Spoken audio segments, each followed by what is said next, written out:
Power ని పెంచుతాం, powerful గా మారుస్తాం. విద్యుత్ ఉంటేనే అన్ని రంగాల అభివృద్ధి జరుగుతుందంటున్నారు డిప్యూటీ సీఎం భట్టి విక్రమార్క. విద్యుత్ ఉత్పత్తి పెంచే దిశగా ప్రణాళికలు రూపొందిస్తున్నామని అంటున్నారు. అండ్ ఇక కరెంట్ స్కామ్ అంటున్న బీఆర్ఎస్ ఆరోపణలకు గట్టి కౌంటర్ ఇచ్చారు డిప్యూటీ సీఎం భట్టి విక్రమార్క.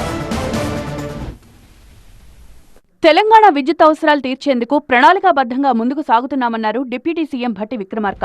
కరెంటుపై పవర్ పాయింట్ ప్రెజెంటేషన్ ఇచ్చిన భట్టి విద్యుత్ ఉంటేనే అన్ని రంగాల అభివృద్ధి జరుగుతుంది అన్నారు. విద్యుత్ ఉత్పత్తి పెంచుకోకపోతే భవిష్యత్తులో తీవ్ర ఇబ్బందులు వస్తాయన్నారు. ఇక విద్యుత్ రంగంపై విపక్షాల ఆరోపణలకు కౌంటర్ ఇచ్చారు భట్టి విక్రమార్క.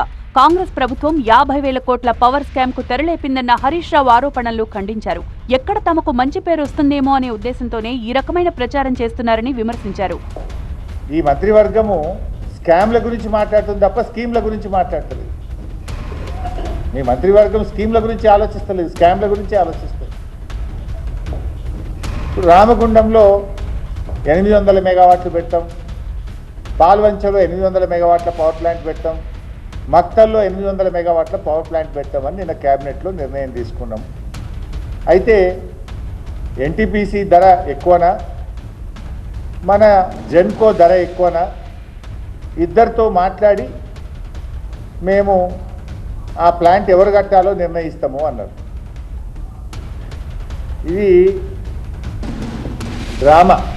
ఇవాళ రాష్ట్ర ప్రయోజనాల కోసం అత్యంత ట్రాన్స్పరెంట్గా వ్యవస్థను తయారు చేసి ప్రజలకు అందిస్తూ ఉంటే, ఇవన్నీ అందిస్తే 3 ట్రిలియన్ ఎకానమీ దిశలో ఈ రాష్ట్రం వెళ్ళిపోతే, అభివృద్ధి చెందితే 30% గ్రోత్, 10% పవర్ గ్రోత్ వచ్చేస్తే ఈ ప్రభుత్వానికి, రాష్ట్రానికి ఎక్కడ మేలు జరుగుతుంది అనేటువంటి బాధ, భయం ఉన్నటువంటి వ్యక్తులు అలా మాట్లాడుతున్నారు. థర్మల్ పవర్ ను తగ్గిస్తామన్న ప్రభుత్వం ద్వంద్వ వైఖరితో వ్యవహరిస్తోందన్న విపక్షం ఆరోపణలు ప్రభుత్వం ఖండించింది.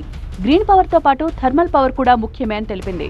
మీరే చెప్పినారు థర్మల్ పవర్ ఉత్పత్తిని తగ్గిస్తాము. 2024 ఎండింగ్కు 55%, 2026 ఎండింగ్కు 40% థర్మల్ ఉత్పత్తిని తగ్గిస్తాము అన్నారు. తగ్గిస్తామని ఒకవైపు చెప్పి ఇప్పుడు మేము 2400 మెగావాట్ల థర్మల్ ఉత్పత్తి కేంద్రాలు కొత్తగా పెడతాము అంటే is it not dual policy?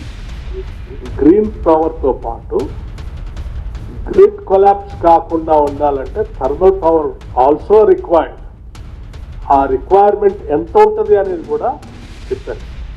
దానికి కావాల్సిన దాన్ని కూడా apart from green power, green energy, ఈ గ్రిడ్ కొలాప్స్ కాకుండా ఉండటం కోసం ఎంత అవసరం ఉందో చెప్తూ దాన్ని కూడా మనం ప్లాన్ చేసుకోవాలని చెప్పారు. కమిషన్ల కోసమే రామగుండం పవర్ ప్లాంట్ ప్రాజెక్టు నిర్మాణం చేపడుతున్నారన్న విపక్షం ఆరోపణలను తప్పుపట్టారు డిప్యూటీ సీఎం. రామగుండం పవర్ ప్రాజెక్టును ఎవరు తక్కువ ధరకు చేపడితే వారికిస్తామన్నారు భట్టి. తాము పారదర్శకంగా వ్యవహరిస్తున్నామన్నారు. ఎన్టీపీసీ డిపిఆర్ రాష్ట్ర ప్రభుత్వం దగ్గర ఉంది. జెన్కో తయారు చేసిన డిపిఆర్ రాష్ట్ర ప్రభుత్వం దగ్గర ఉంది. జెన్కో 1 మెగావాట్కు 14 కోట్లు ఖర్చు అయిద్దని ఇచ్చింది. ఎన్టీపీసీ 1 మెగావాట్కు 12 కోట్ల 23 లక్షలు ఖర్చు అవుతుందని స్పష్టంగా చెప్పింది. ఆ డిపిఆర్ మీ దగ్గరనే ఉంది, ఈ డిపిఆర్ మీ దగ్గరనే ఉంది. ఇంకా చర్చ ఎక్కడిది, మాట్లాడు ఎక్కడిది? మాకే సంబంధం వస్తుంది. మీరు చాలా ట్రాన్స్పరెంట్గా చేయాలని ఎన్టీపీసీకి ఇద్దాం అనుకున్నాం. వాళ్ళు ఎన్టీపీసీ జెన్కో కాస్ట్ కట్టే తక్కువ వాడుకుంటే వాళ్ళకి ఇవ్వాలి. ఏదో జెన్కో ఆర్ ఎన్టీపీసీ ఏది చేసినా కానీ ఎవరు తక్కువ ధరకిస్తే వాళ్ళకే ఫస్ట్ ప్రయారిటీ ఎన్టీపీసీకి అని చెప్తాం. ప్రభుత్వంపై బీఆర్ఎస్ చేస్తోన్న ఆరోపణలను సీరియస్ గా తీసుకున్న కాంగ్రెస్ ప్రభుత్వం అదే స్థాయిలో కౌంటర్ ఇస్తోంది. ఈ క్రమంలో విద్యుత్ రంగంపై కారు పార్టీ కామెంట్స్ కు కౌంటర్ ఇవ్వడంతో పాటు ఈ అంశంపై ప్రజలకు క్లారిటీ ఇచ్చేందుకు ప్రయత్నించింది.